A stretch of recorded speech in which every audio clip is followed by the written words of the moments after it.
A noite de outubro de 2026 encerrou-se sob uma atmosfera de incerteza que há muito não se via nos centros financeiros e nas mesas de jantar das famílias brasileiras. O anúncio oficial da reeleição de Luiz Inácio Lula da Silva não foi recebido apenas como uma vitória política, mas como o estopim de uma crise de confiança profunda que atingiria as fundações da economia nacional de forma quase instantânea. Enquanto apoiadores e militantes celebravam entusiasticamente nas ruas, as telas dos terminais financeiros de Nova York, Londres e São Paulo piscavam em um vermelho vivo e constante, sinalizando o que analistas chamariam depois de o grande divórcio entre o governo federal e o mercado global. O choque inicial não foi gradual ou sutil. Foi uma ruptura abrupta que marcou o início de um abismo fiscal de proporções colossais para o país. No chamado Dia 1, após a confirmação do resultado das urnas, o Brasil testemunhou uma fuga de capitais sem precedentes na sua história moderna. Investidores internacionais, percebendo que a moderação prometida durante a campanha eleitoral era apenas uma fachada retórica, retiraram bilhões de dólares do país em poucas horas. A percepção de que o Estado brasileiro caminhava para uma insolvência inevitável tornou-se o consenso absoluto nos bastidores do poder financeiro mundial. O investidor estrangeiro não busca apenas o lucro imediato. Ele busca a previsibilidade das instituições e a perspectiva de mais 4 anos de uma gestão voltada ao expansionismo desenfreado, sem quaisquer contrapartidas fiscais sérias, foi o sinal definitivo para a retirada em massa. A Bolsa de Valores não apenas caiu, ela desmoronou sob o peso de um êxodo de confiança que deixou o país isolado e vulnerável. Antes de continuarmos, inscreva-se no canal e conte para a gente nos comentários de onde você está assistindo. A fragilidade da nossa situação econômica tornou-se ainda mais explícita quando o novo governo anunciou o abandono definitivo das âncoras fiscais que, até então, tentavam equilibrar minimamente as contas públicas. Qualquer limite de gastos passou a ser tratado pela nova gestão como uma barreira ideológica que precisava ser derrubada a todo custo para sustentar promessas de campanha. Sob o pretexto de financiar projetos ideológicos e obras de infraestrutura com nítido viés partidário, o governo abriu as comportas do Tesouro Nacional de forma irresponsável. O problema é que o dinheiro público não surge do nada. Ele depende diretamente da arrecadação tributária ou do endividamento crescente. Com o setor produtivo assustado e paralisado, o endividamento explodiu, empurrando o Brasil para uma espiral de juros estratosféricos e desconfiança sistêmica. O país deixou rapidamente de ser visto como um mercado emergente, promissor para ser reclassificado como um pária econômico internacional. Como consequência direta dessa política, o valor do dólar disparou. Com a moeda brasileira perdendo seu lastro de confiança e o Banco Central sofrendo pressões políticas agressivas para abandonar o rigor monetário, o real entrou em um processo de desvalorização galopante. Em pouco tempo, o poder de compra internacional do cidadão brasileiro foi pulverizado. Essa queda livre da moeda nacional tornou o Brasil um lugar caríssimo para se viver, já que produtos essenciais e insumos básicos, desde componentes eletrônicos até fertilizantes para o agronegócio, tornaram-se inacessíveis para a maioria. A inflação cambial atingiu o coração da economia real, garantindo que o custo da cesta básica e dos combustíveis subisse de forma alarmante antes mesmo da nova posse presidencial. Nesse cenário de caos crescente, o intervencionismo nas estatais tornou-se a ferramenta central da nova administração. Empresas que haviam recuperado sua saúde financeira e eficiência técnica nos últimos anos voltaram a ser submetidas a um uso político predatório. Cargos de diretoria foram ocupados por indicações puramente ideológicas, resultando em prejuízos operacionais bilionários e persistentes em companhias como a Petrobras. O sucateamento técnico e o uso de empresas públicas para mascarar rombos no orçamento nacional minaram a competitividade brasileira no exterior. Por fim, a quebra da segurança jurídica destruiu qualquer esperança de investimento privado a longo prazo. Mudanças súbitas nas regras de contratos e marcos regulatórios afastaram o capital que gera empregos, deixando para trás um rastro de estagnação e o prenúncio de um colapso social que estava apenas começando a mostrar sua face mais cruel. Com a segurança jurídica estilhaçada, o cenário que se seguiu foi uma ofensiva direta contra o coração produtivo do país. Para sustentar o inchaço desenfreado da máquina pública e financiar promessas de campanha que nunca fecharam a conta, o governo implementou um aumento agressivo e impiedoso da carga tributária. Não se tratava mais apenas de arrecadar para prestar serviços essenciais, mas de uma voracidade fiscal necessária para manter viva uma estrutura estatal que se recusava a cortar na própria carne. Cada novo tributo criado ou alíquota majorada funcionava como uma corda apertando o pescoço de quem ainda tentava empreender no Brasil. O caráter punitivo desses impostos recaiu com força total sobre o setor produtivo, que se viu incapaz de repassar custos em uma economia onde o poder de compra da população já havia sido severamente castigado pela instabilidade. O reflexo imediato dessa asfixia tributária e burocrática foi sentido nos corredores outrora movimentados do comércio brasileiro.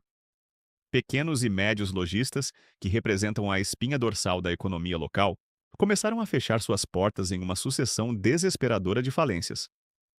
Diante da queda livre do consumo e do aumento insuportável dos custos operacionais, desde a energia elétrica até os encargos trabalhistas, manter um negócio aberto tornou-se um ato de resistência que poucos conseguiram sustentar. Centros comerciais que antes fervilhavam com a esperança de lucro tornaram-se paisagens desoladoras de vitrines vazias e tapumes de madeira. A classe média, vendo sua renda ser drenada pela inflação e pelos impostos escorcorchantes, retirou-se do mercado consumidor, limitando-se ao estritamente essencial para a sobrevivência, o que gerou um efeito dominó que paralisou cidades inteiras de norte a sul. Enquanto o comércio morria nas ruas, as grandes indústrias tomavam decisões drásticas nos bastidores. A desindustrialização acelerada transformou-se em uma fuga desesperada de capital. Fábricas históricas que por décadas geraram riqueza e tecnologia em solo nacional encerraram suas operações de forma definitiva. O custo de produzir no Brasil, somado à instabilidade política permanente e ao medo de novas intervenções estatais, tornou a permanência inviável para o investidor. Vimos então uma migração em massa de plantas industriais para países vizinhos, onde a racionalidade econômica e o respeito aos contratos ainda prevaleciam. O Brasil exportou não apenas seus empregos, mas sua inteligência produtiva, deixando para trás galpões vazios e uma mão de obra especializada que agora se via sem qualquer perspectiva de futuro próximo. O colapso do mercado de trabalho foi a consequência humana mais cruel desse processo. Com o fechamento em massa de empresas de todos os portes, milhões de postos de trabalho formais foram extintos em uma velocidade assustadora. O desemprego atingiu níveis históricos, superando as piores crises das décadas passadas. O que se viu foi a dissolução de sonhos de gerações inteiras de brasileiros. Profissionais qualificados das classes B e C foram empurrados para a informalidade precária ou para a dependência de auxílios estatais que, corroídos pela inflação, já não compravam o básico para a dignidade humana.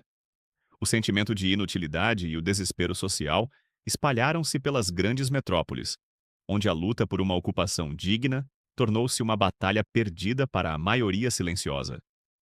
Nem mesmo o agronegócio, o último pilar de resistência econômica do país, conseguiu escapar da tempestade perfeita.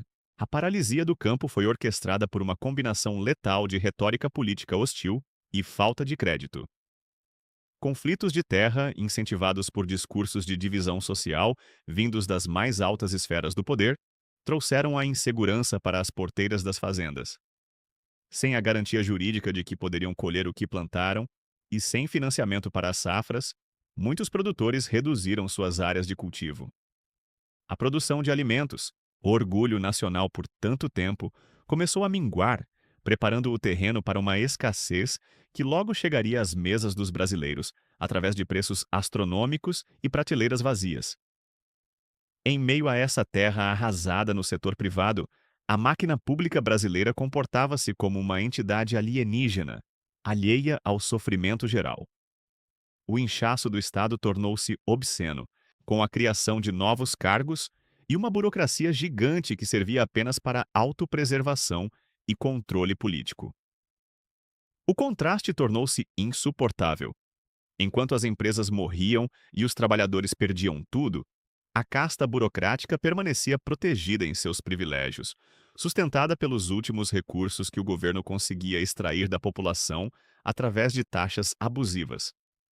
O Estado transformou-se em um gigante ineficiente, extremamente caro e predatório, que consumia o futuro do país para alimentar um presente de estagnação e controle ideológico absoluto e cego, ignorando que o hospedeiro vital desse parasita burocrático já não tinha mais nenhuma força para reagir.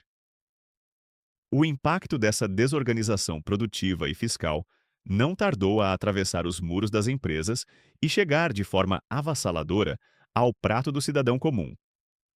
A hiperinflação de alimentos, um fantasma que o país acreditava ter exorcizado décadas atrás, ressurgiu com uma ferocidade renovada, alimentada pela desvalorização do câmbio e pela escassez no campo. O custo da cesta básica passou a subir não mais mensalmente, mas em intervalos diários, transformando itens essenciais como arroz, feijão e carne em luxos inacessíveis para a maioria absoluta. Nos supermercados, o som dos remarcadores de preços tornou-se a trilha sonora de um desespero silencioso, onde trabalhadores observavam seu poder de compra evaporar entre o corredor e o caixa, percebendo que o fruto de seu suor já não era suficiente para garantir o sustento básico de seus filhos. Essa erosão brutal atingiu o coração das classes B e C, camadas da sociedade que outrora representaram o motor do consumo e da estabilidade nacional. Famílias que haviam conquistado o sonho da casa própria e da ascensão social viram seu padrão de vida derreter sob o sol escaldante da crise fiscal. O ciclo de endividamento tornou-se insolúvel. As taxas de juros, disparadas para tentar conter a inflação galopante, tornaram os financiamentos e cartões de crédito impagáveis. Primeiro foram cortados os lazeres, depois os planos de saúde privados foram cancelados, sobrecarregando um sistema público já agonizante e incapaz. Por fim, a educação particular tornou-se um custo insustentável, forçando uma migração em massa para escolas estatais sucateadas e sem recursos básicos. O sentimento de queda livre social gerou uma desolação coletiva, onde a classe média brasileira viu-se empurrada, sem aviso, para a fronteira da pobreza extrema. O cenário mais dramático, contudo, manifestou-se na volta da fome sistêmica, implacável e assustadora.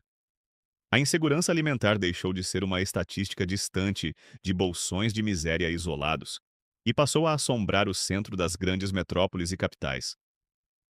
Filas para doação de alimentos dobraram quarteirões inteiros, compostas agora não apenas por desempregados de longa data, mas por pessoas que, até pouco tempo, possuíam carreiras e empregos formais estáveis.